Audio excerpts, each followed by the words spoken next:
Let's return to the announcement that the US President Donald Trump will meet Russian leader Vladimir Putin for a second summit on the war in Ukraine, after the first was really widely seen as a big flop. Yuriy Sak is a former advisor to the Minister of Defence for Ukraine and joins me now. Welcome to the program. Good morning. Donald Trump says a second meeting with Vladimir Putin now will yield different results. Why would that be the case? What's changed? Well, if you look at the situation now and compare it with the one that we had when they met in Alaska, Donald Trump just a few days ago achieved something that many thought was impossible in Middle East, the ceasefire and the Israel-Gaza situation. So he's now probably in the mood for continuing this success of ending wars. So that's number one. Number two, what's changed is Donald Trump's understanding of the situation on the ground, because our side, we are communicating with the White House on a regular basis, and we are very transparent and honest. And that means that Donald Trump by now understands, and he proved it, he said it so many times already openly in his interviews, that he understands that Russian economy is in a bad shape. He understands that Russian army is not doing so well as Putin would like him to believe. And of course, all of this means that the negotiating power of peace brokering power of Donald Trump today is in a different place compared to where it was just a few months ago.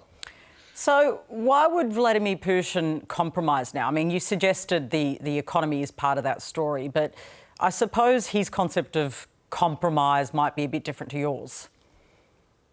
We shouldn't hold our breath. We were always skeptical about Russia's intentions because we see them every day outside our windows. The massive combined missile and drone attacks on Ukraine continue. The killing of people continues. So essentially what we have here is we have Donald Trump who wants to end the war. We have President Zelenskyi who wants to end the war. And we have an indicted war criminal, Putin, who wants to end Ukraine, not the war. So, but I think, Donald Trump understands this very well by now. And this is why, if you look at how Russian leadership responded to the possibility of the US giving Ukraine the long-range Tomahawk missiles, they immediately expressed the willingness to negotiate. We still are skeptical about, their intentions. They've never done that in good faith. But it just shows that the US, as Ukraine's strategic partner, has leverages that it can use to achieve what Donald Trump achieved in Middle East, peace through force. I mean, that's the only formula that works.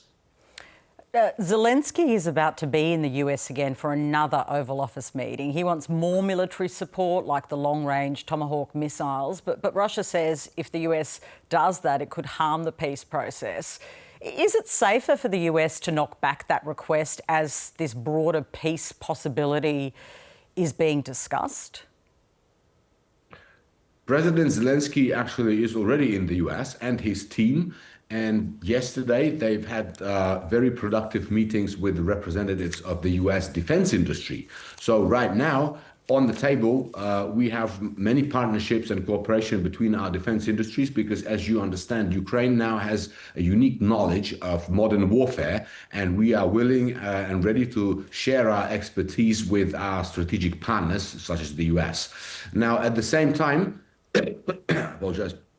At the same time, of course, we need to understand that regardless of what will happen or what will be said following today's meeting, this is only part of the process, and we should not, be trapped into thinking that, well, whatever happens today will be a sign of either a complete success or the other way. So we hope this will be a productive meeting, and we hope this will bring us closer to peace. Yeah, right. So you're broadly welcoming the meeting, but are there some nerves given the first meeting and its lack of progress on these issues? There are always nerves because this is a large war, and this is a war that has taken a lot of lives and toll on our peaceful citizens and cities. Now, but in Ukraine, we have this saying, trust in God and the armed forces of Ukraine. So that's our main safety net. And we have been really successful in producing, for example, our own long-range capabilities. We are capable of producing now more than 45,000 deep strike drones. These are the drones that you see every day destroying Russian oil refineries and bringing Russian economy to its knees. So if our capacity, if our will to fight and defend our country is combined with the negotiating and deal-making skills of Donald Trump and the leverages that he has, I think we are in for a good, chance for peace. Thank you so much for your time this afternoon. Thank you.